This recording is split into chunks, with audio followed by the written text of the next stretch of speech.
Does Trump's second term resemble a bull in a china shop? His second tenure has seen a series of rapid executive actions and contentious decisions both at home and abroad. His team had done their homework, it looks like that, in advance.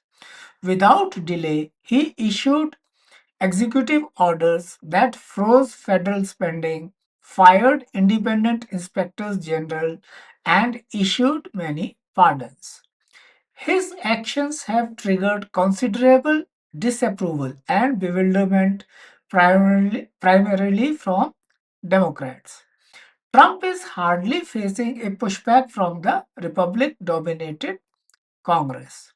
He is apparently quite enthusiastic about playing the role of the great disruptor with great enthusiasm. Trump is redefining the traditional political spectrum. His populist message, which combines nationalism and economic intervention, has reverberated globally. His government's or regimes or administration's focus on powerful nations and leaders may signal a significant change in global politics.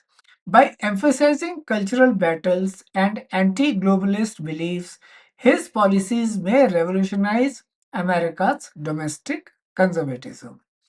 Trump's actions within the US have created a sharp divide in the public opinion. He reinstated the federal death penalty, overturning his predecessor's halt on capital punishment. This has renewed ethics related discussions on criminal justice. He has also pardoned around 1,500 people linked to the January 6th Capitol riots. Political opponents are furious, accusing him of undermining the foundations of democracy. Trump's executive order ending birthright citizenship for the children of undocumented immigrants is controversial. And this decision is already facing legal challenges. A federal judge halted the order, calling Trump's action as unconstitutional. Legal analysts predict a lengthy court fight on this issue, which may go all the way to the Supreme Court. Trump has rescinded Biden era policies on immigration, climate, and racial equity. He is continuing with his first term's declaration of national emergency at the US Mexico border.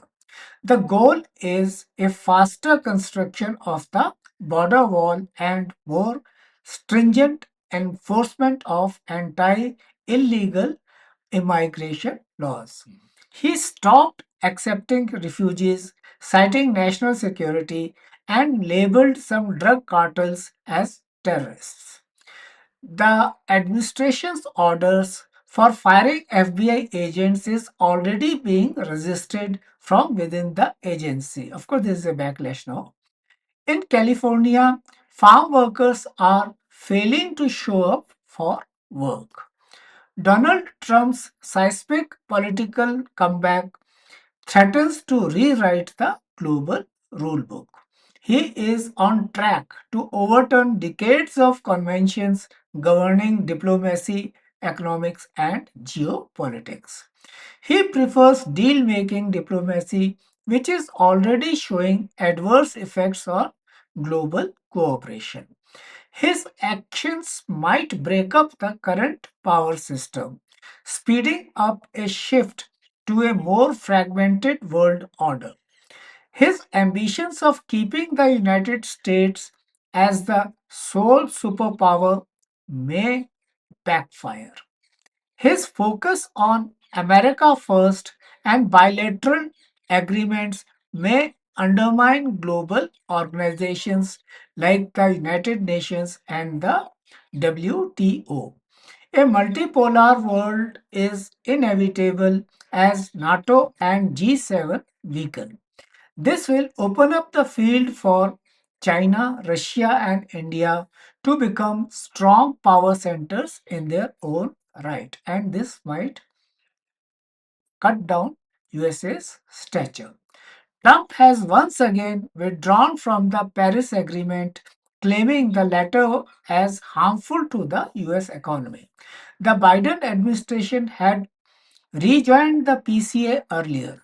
This funny revolving door scenario is captivating the global attention. The decline in his support for global climate action reflects a shift toward national economic priorities. The decision is bound to generate a backlash from those who favor collaboration in fighting climate change. Trump is likely to pursue a more aggressive foreign policy towards Russia, which could heighten strategic friction. Sanctions by his administration may escalate geopolitical conflicts, potentially leading to retaliatory economic and military measures from Moscow. Already, Europe is getting restless over reduced access to natural gas from Russia, further straining energy security and also increasing costs for consumers.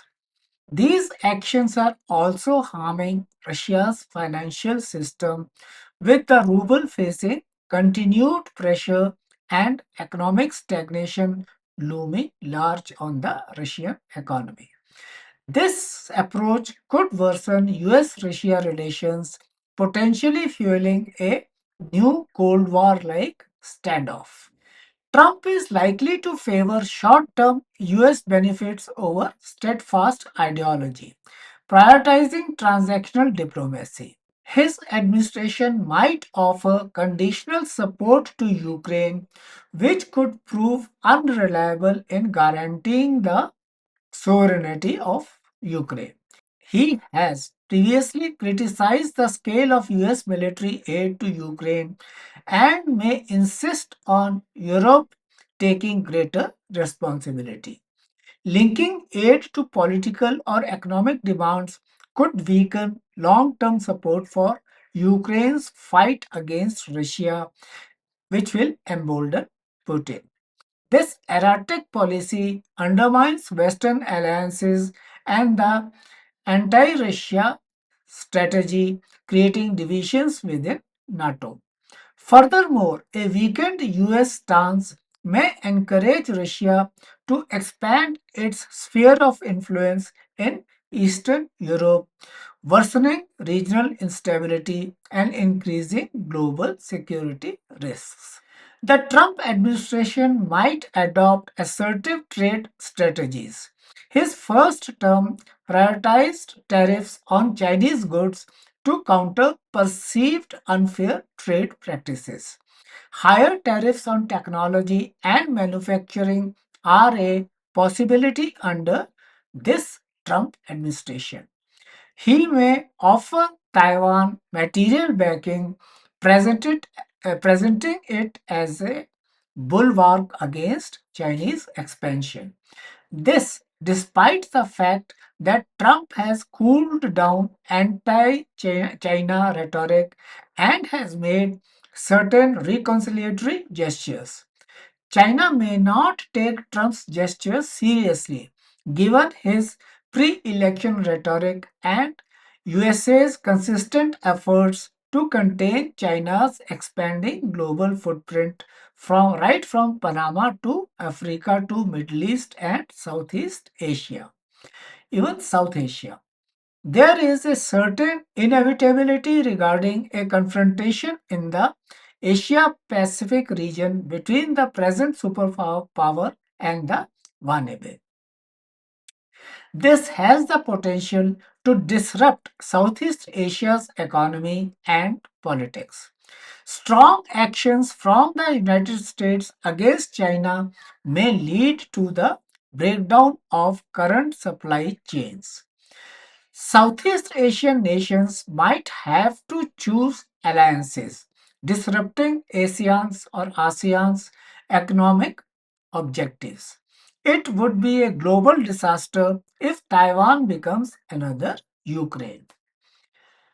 In recent developments, Trump has threatened higher tariffs on imports from BRICS nations, including India, which could further strain global trade relations. Additionally, the United States is set to impose new tariffs on China, which is its major trading partner. This aggressive stance may lead to increased economic tensions and further complicate international trade dynamics. The ongoing rivalry between the US and China in Southeast Asia continues to shape the region's strategic landscape with both powers vying for influence. As the situation evolves, the potential for economic and political disruptions remains high, making it crucial for Southeast Asian nations to navigate these challenges carefully. New challenges, particularly those concerning NATO and overall security, may affect transatlantic relations. NATO's increased military spending highlights growing doubts about US alliance commitment, stemming from Trump's transactional foreign policy.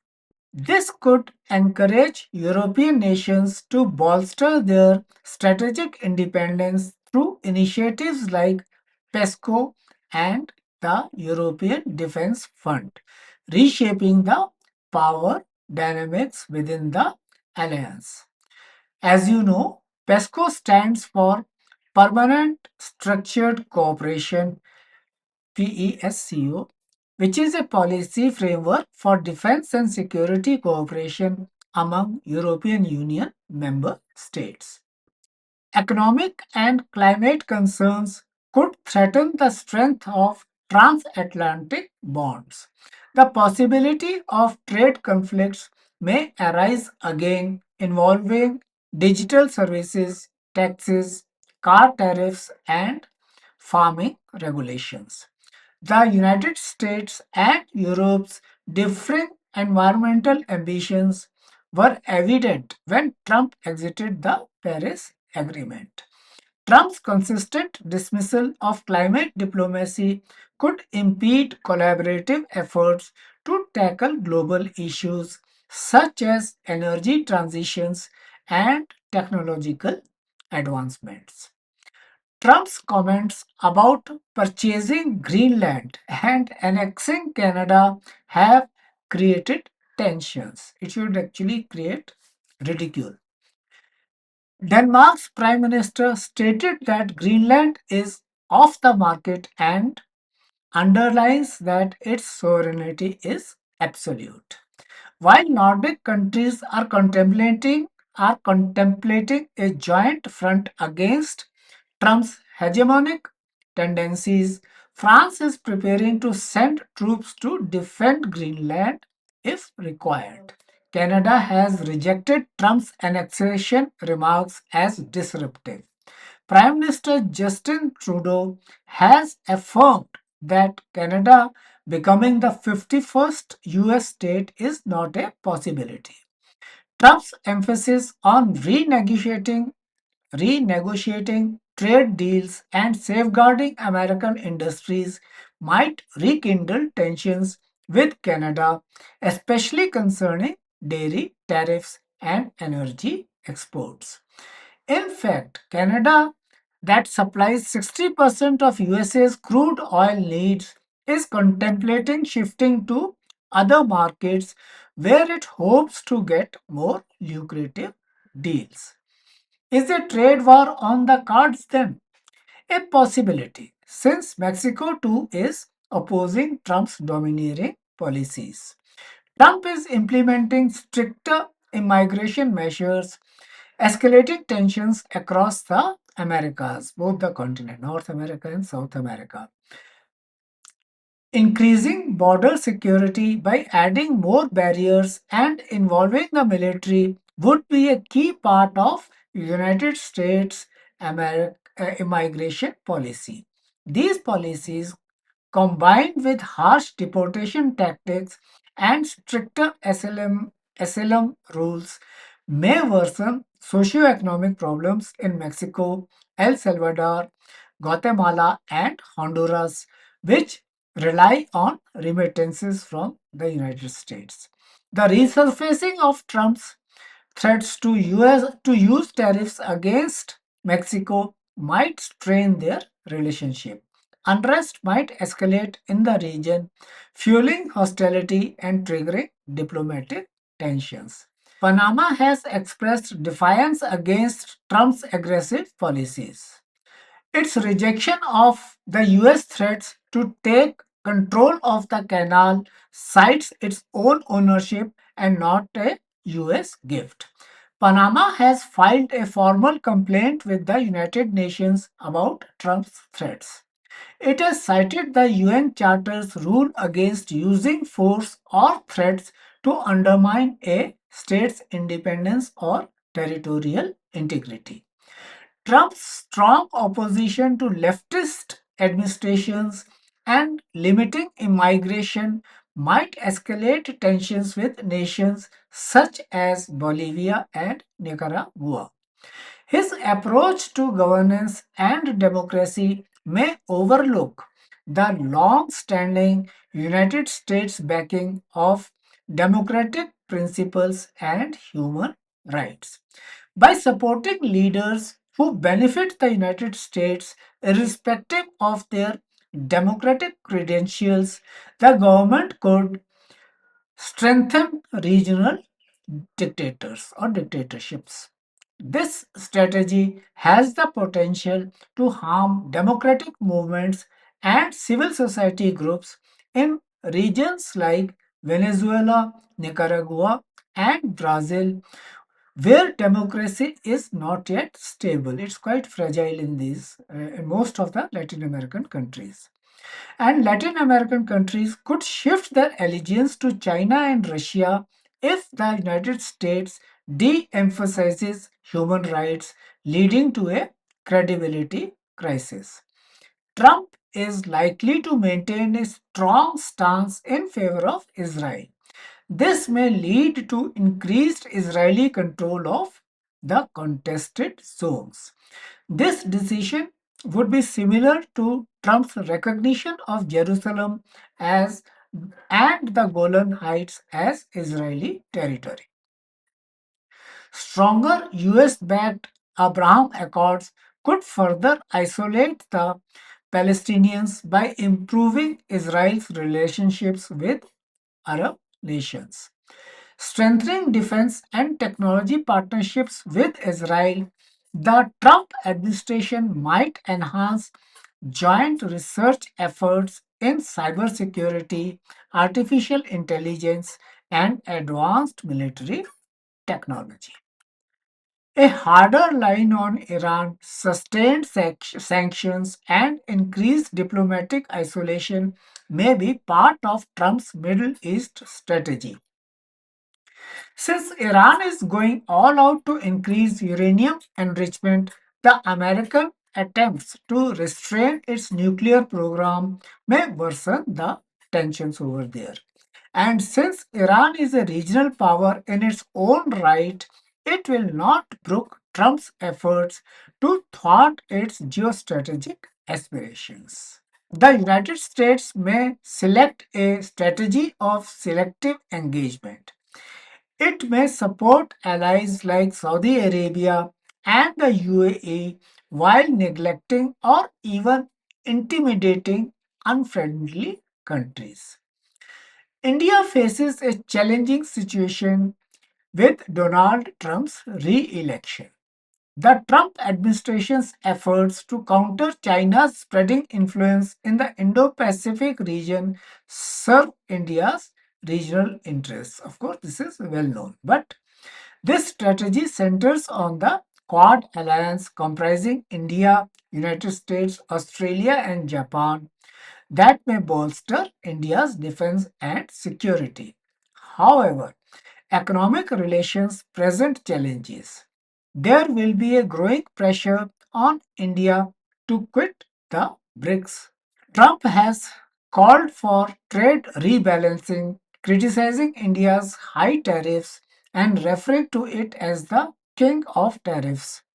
Trump's trade push pressures India to buy more United States security equipment. Stronger defense ties are possible, but this may also put pressure on India's domestic industries, especially defense producing industries, defense equipment producing. His administration has demanded the repatriation of at least 18,000 undocumented Indian immigrants, and this is only for starters. Over 1,70,000 Indians are estimated to be undocumented in the United States. Most of them may be illegals. The deportation of these immigrants in the coming months will cause a huge socio-economic problem in India, given the dismal employment or unemployment scenario. Moreover, Trump's protectionist trade policies, like potential tariffs, might harm India's exports. India's trade surplus with the United States makes it vulnerable to the US policy of protectionism under Trump. Trump's ego problem with Modi and a surprisingly soft stance on China are the worrying signs that demand attention by Modi administration. To conclude, the Trump administration has sparked enduring structural transformations. It has introduced a global standard of populist transactional governance that might endure after his tenure. Beyond a mere change in politics, his second term might lead to a fundamental rethink of international interactions. His reputation rests on his administration's capacity to dismantle existing systems, reject norms, and redefine the global political landscape. The major risk lies not in specific policy decisions but in the potential impact of this approach on global dynamics. For instance, Trump's weaponization of tariffs against China, Canada, and Mexico have already boomeranged. Counter tariffs are being contemplated in several countries, and some of them, I think, have been implemented also. Will Trump 2.0 be remembered as a maverick reformer or a mad bull gone berserk? Let us wait and watch. It's going to be very interesting times now for those involved and the onlookers like us.